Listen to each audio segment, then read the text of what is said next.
Three kindred sat in a motorized golf cart with their torpid Coterie mate Synth wrapped in a tarp like cargo. Pally zipped through Formico Studios with urgency. If they were going to get an audience with Claiborne, at least they were in a perfect place to do it.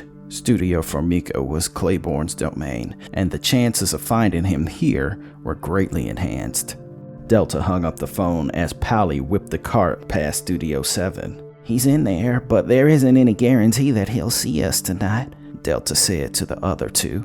"Oh, if you tell him what happened, I'll guarantee you that he would, even for the sake of deciding if he wants to be the first to hand you over to Prince Ashna," said Pally.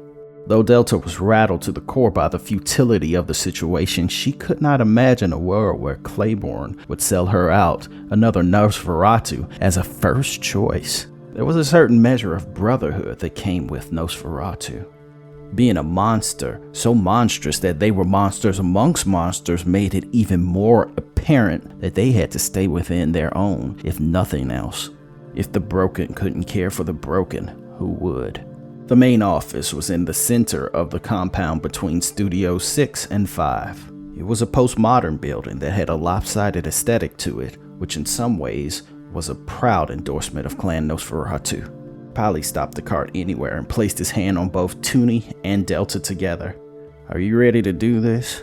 If it comes between him getting on the bad side of the three or offering us up, I don't think he's going to chance it."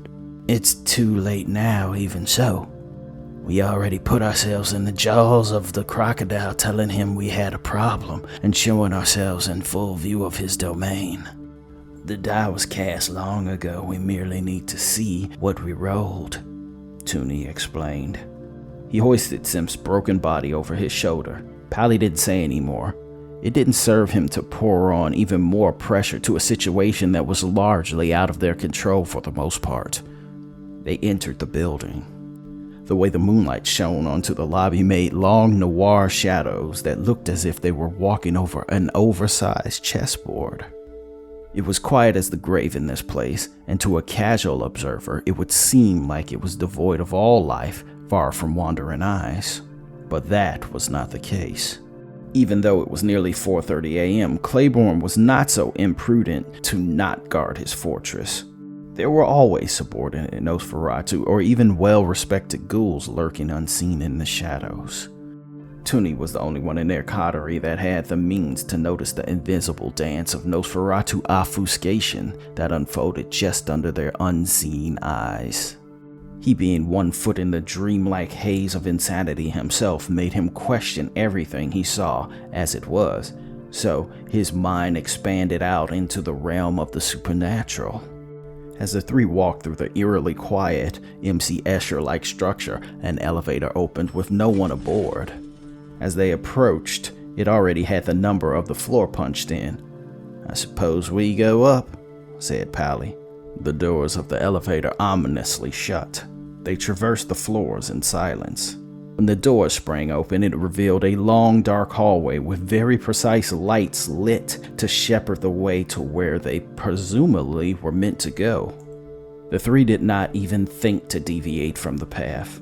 The strong, high door at the end of the hall was masterfully lit, as if it were taken from the frame of a German expressionist movie. Before they had the conversation as to if they should enter, the huge double doors irked open. A man cloaked in darkness smoked behind a huge desk. He leaned back in his chair, half gazing out of the window. The only reason he was visible at all was because of the diffusion of light of the city on his person. There was a huge television set that encompassed one wall, but there were 2 or 3 little images inside of the massive scene. All the scenes were set to social media footage of the huge crash and subsequent vampire attack. Delta wanted to blubber and explain herself immediately, but Pally put a hand on her shoulder. It was a tactic that he recognized from all the way back when he was in grade school. A scare tactic meant to rattle someone, so that they might accidentally tell more than they knew because you assumed they knew more than they did. A deep, gravelly voice that held the weight of command spoke through the smoke and dark. "Made a mess out there, did we?" they said before exhaling a long strand of smoke. "Yes, sir, we did," Pally said calmly, but with a hint of respect and penitence. I'll admit, I'm glad you came to me first. It shows me respect. Or was it fear that Prince Ashna would judge you harsher? Pally couldn't see Claiborne's eyes, but oddly enough, he knew that he addressed Delta, the only other visible Nosferatu in the room. Unfortunately, Delta didn't pick up on the same cue that Pally did, so he bumped her to get her to speak. Oh, sorry, I thought it would be best to tell you first, seeing we live in your domain. Though your indiscretion didn't happen in my domain, so I'd really want to have to vouch for you, wouldn't I? Said Claiborne. Yes, I suppose you would, sir, said Delta. I suppose you can see what the next question I will ask you will be. Delta, being a bit overwhelmed by the moment, did not. Pally cut the emptiness and said, What can we do for you? Yes, this is what I was going to ask you, because this, said Claiborne, putting more social media comments and reaction videos on screen, is not a small thing you did. I know, sir, but we can make it up to you. If you'd allow us, Pally started to say but was cut off. No, I want that one to speak, said Claiborne as a black-gloved hand cut through the shadow.